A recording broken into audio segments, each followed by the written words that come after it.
Hi எல்லாருக்கும் வணக்கம். ஒரு ஹஸ்பண்ட் அண்ட் ஒய்ஃப்குள்ள ப்ராப்ளம் இருந்தால் நம்ம சுற்றி இருக்கிறவங்க கூட இருக்கிறவங்க கொடுக்குற ஒரே அட்வைஸ் என்னன்னு பார்த்தா, ஒரு குழந்தை இருந்தால் எல்லாம் சரியாகிடும். பட் இதே மேட்ரிமோனியல் இஷ்யூவை பொறுத்த வரைக்கும் ஒரு குழந்தை இருந்தால் அந்த கேஸோட காம்ப்ளிகேஷன் இன்னும் அதிகமாக தான் ஆகும். என்ன சொல்கிறேன்னு பார்க்குறீங்க? சரி வாங்க டீட்டெயிலாக சொல்கிறேன். ஃபார் எக்ஸாம்பிள், இப்போ மேட்ரிமோனியல் கேஸ் ஃபைல் பண்ணுறாங்க, டிவோர்ஸ் கேஸ் ஃபைல் பண்ணுறாங்க. பேபி இல்லைன்னா டிவோர்ஸ் தான் அப்படின்னு டிசைட் ஆக பாசிபிலிட்டி இருக்குது. பட் இதே இந்த கேஸ் ஃபைல் பண்ணுறவங்களுக்கு குழந்தை இருக்குன்னா ரீகன்சிடரேஷன் பண்ண தான் பார்ப்பாங்க. அந்த குழந்தைக்காக அந்த குழந்தையோட ஃப்யூச்சரை கன்சிடர் பண்ணி சைல்டோட கஸ்டடி அப்படிங்கிற ஆஸ்பெக்ட்லேருந்து கேஸை மூவ் பண்ணுவாங்க. மியூச்சுவல் டிவோர்ஸை பொறுத்த வரைக்கும் டிவோர்ஸ் வந்து ஈஸியாக வந்து கிடச்சிரும். செட்டில்மெண்ட்டும் பார்த்திங்கன்னா ஈஸியாக நம்ம அப்ரோச் பண்ணிக்கலாம்.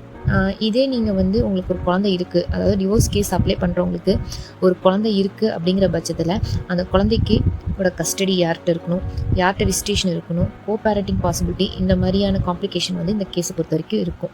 அதே மாதிரி மெயின்டெனன்ஸ் ஆஸ்பெக்டில் இருந்து பார்த்தா, ஏர்னிங் ஒய்ஃப்க்கு ஒரு சைல்டு இருந்து தனியாக அந்த சைல்டுக்கு மட்டும் மெயின்டெனன்ஸ் போட்டு வாங்கிக்க முடியும்.